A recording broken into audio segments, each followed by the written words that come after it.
Саламатсыздарбы?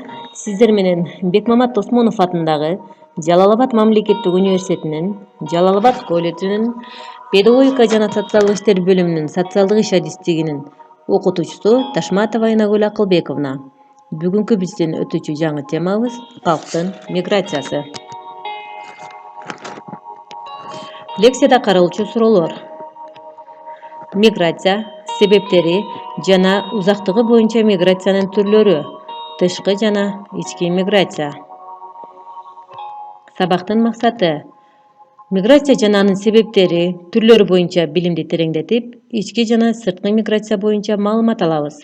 Ошондо студенттер, силер миграциянын түрлөрү жана себептерин аныктап, ички жана сырткы миграцияны айырмалай алышыңар керек. Ошондой эле миграциянын алдын алуунун жолдорун билип, топто иштөө, жазуу, угуу, слайд жасоо көндүмдөрүн өркүндөтөбүз. Калк миграциясы — бул калктын жер которуп башка жерге көчүшү. Миграция латын тилинен алынган өтүп жатам, көчүп жатам. Ар кандай себептер менен жеке адамдардын бир мамлекеттен башка мамлекеттерге, ошондой эле мамлекеттин аймагынын чектеринде жашоо ордун туруктуу же убактылуу алмаштыруу максатында орун которулуштуруулары. Эгерде көчүү өлкө ичинде болсо, ички миграция деп аталат. Калктын ар кандай себептер менен кыска мөөнөттө өлкө ичинде же башка мамлекетте убактылуу көчүшү мезгилдүү миграция деп аталат. Эмигрант жана иммигрант. Эмигрант латын тилинен көчүп чыгып кетүү, өзү жарандыгы алган же туруктуу жашап турган өлкөнү таштап башка өлкөгө кеткен адамдар. Иммигранттар болсо, бул латын тилинен алып көчүп келүү дегенди түшүндүрөт. Башка бир өлкөгө туруктуу же узак мөөнөткө келип жашап калган жарандарды айтабыз. Мисалга алсак, бизден чыгып кеткен жарандарыбыз эмигранттар болуп эсептелинет. Ал эми бизге сырттан келгендер иммигранттар. Аларга индустарды, кытайларды, Өзбекстандан келген жарандарды эсептесек болот. Калк көчүп келген жерде элдин саны азайып, барган жеринде көбөйүп, эмгек ресурстарынын өлкө ичинде же мамлекеттер арасында бөлүнүшүнө таасир тийгизет. Элеттегилер шаарга көчүшү калк миграциясындагы негизги маселелердин бири. Бул эмгек ресурстары деп аталат. Жумушчу күчүнүн миграциясы. Бул экономикалык мүнөздөгү себептер менен эмгекке жөндөмдүү калктын жер которуулары. Мында өлкөнүн чек араларына карай ички жана тышкы миграция деп атоого болот. Ички миграция өлкөнүн региондору же шаарлар жана айылдар ортосунда эмгек ресурстарынын жер которууларына алып келет. Мында өлкөнүн калкынын саны өзгөрбөйт. Тышкы миграция өлкөнүн калкынын санына таасир берет. Бул өлкө чегинен чыгып кеткен, бул өлкөгө жер которуп келген адамдар санын көбөйтөт.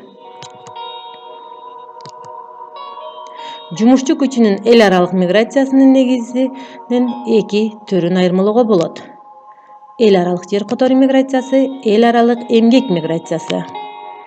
Калктын жер которуу миграциясы баштапкы тарыхый башталышы, тактап айтканда мындай миграция АКШ, Канада, Австралия жана айрым башка өлкөлөрдө калктын маанилүү бөлүгүндө түзүлгөндүгүнүн натыйжасы. Ал мамлекеттер чек аралары аркылуу мигранттардын көчүлөрүн жана жашаган ордун дайым өзгөрткөндүгүн болжойт. Эл аралык эмгек миграциясы маанилүү экономикалык себептер таасири же башкача айтканда эмгек акы табуу аракетинде мамлекеттер арасында эмгекке жөндөмдүү калктын жер которуулары болуп саналат. Жер которуу миграциясынан айырмаланып, ал өзүнүн мекени менен дайым байланышты сактоону болжойт. Эл аралык эмгек миграциясынын себептери негизинен экономикалык мүнөздө болот. Аларга төмөндөгүлөр тийиштүү. Айрым өлкөлөрдөн экономикалык өнүгүү деңгээлиндеги айырмачылыктар, эмгек акы өлчөмүндөгү улуттук айырмачылыктардын болуусу, өнүгүп келе жаткан өлкөлөрдүн органикалык жумушчустарынын болуусу, эл аралык капитал кыймылы жана эл аралык корпорациялардын иштеши, эл аралык эмгек миграциясынын катышуучуларынын бир аз үлүшү жумушчу адистигиндеги өкүлдөр түзөт, бирок ага кызматчылар да катышат. эл аралык эмгек миграциясынын бирден бир жүйөсү акча табуу үчүн кандай гана иш болбосун мигранттар иштеп жатат. Миграциянын себептери. Миграциялык себеп төмөнкү квалификациялуу жумушчу күчү үчүн жана экономикалык өнүгүүсү төмөнкү деңгээлдеги жана жумушсуздук деңгээли жогорку болгон өлкөлөргө мүнөздүү болуп саналат.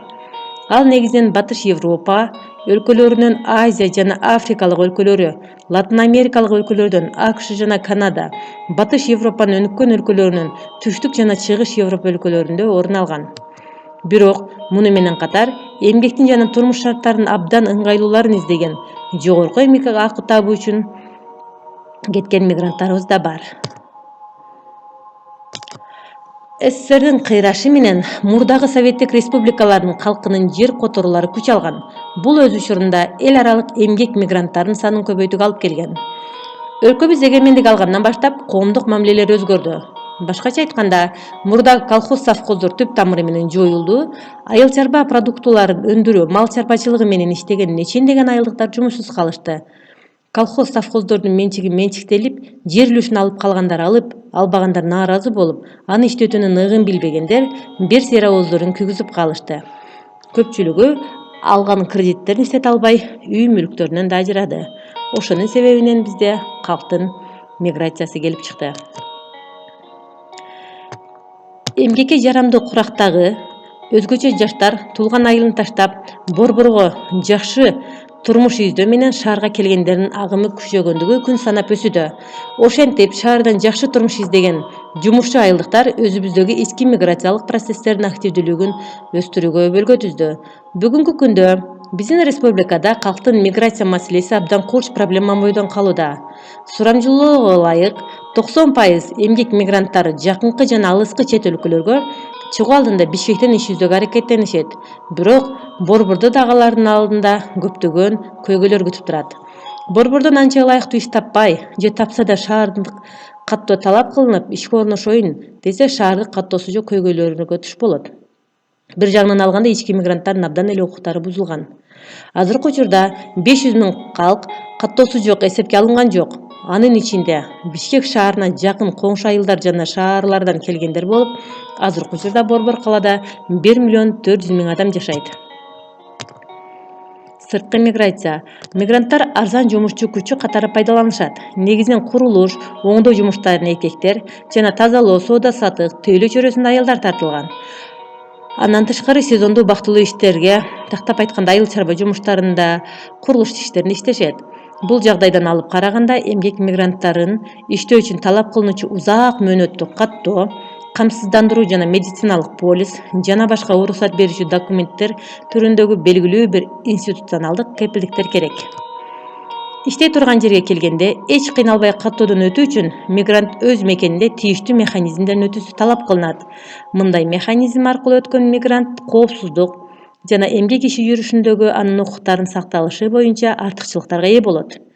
Тилекке каршы, мындай жол-жоболорду өтпөгөн эмгек мигранттарынын көпчүлүгү укугу бузулат жана сыркоолоп ооруп калса тийиштүү медициналык жардам ала алышпайт. Айрымдары маңдай терин төгүп иштеген эмгек акысын дагы ала албай калган учурлар көп кездешет. Күч колдонулуп, уртукмакка алган учурлар да бар. Негизинен бизден кеткен мигранттар тааныштары аркылуу гана кетип жатышат. Алар эгерде тийиштүү механизмдерден өтүп, же болбосо тактап айтканда миграциялык кызмат аркылуу кетсе, аларда андай көйгөйлөр жаралып эмес. Бул жерде ишке киришүүдөн мурда эмгек келишимин шарттары менен таанышуу талапка ылайык. Негизинен сыртка кеткен дагы ички мигранттардын дагы укуктары бузулуп жатыштыр.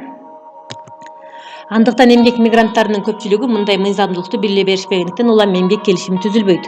Бүгүнкү күндө Орусияга жана башка чет мамлекеттерге ишке орноштуруу менен иштеген жеке ортомчу фирмалар бар. Алардын көпчүлүгү мыйзамды айланып өтүүгө аракеттенишет. Себеби жумушка орноштуруу боюнча мыйзамдуу кызмат көрсөтүү түрү бюрократия жана аз пайда алууга байланыштуу болуп кетет.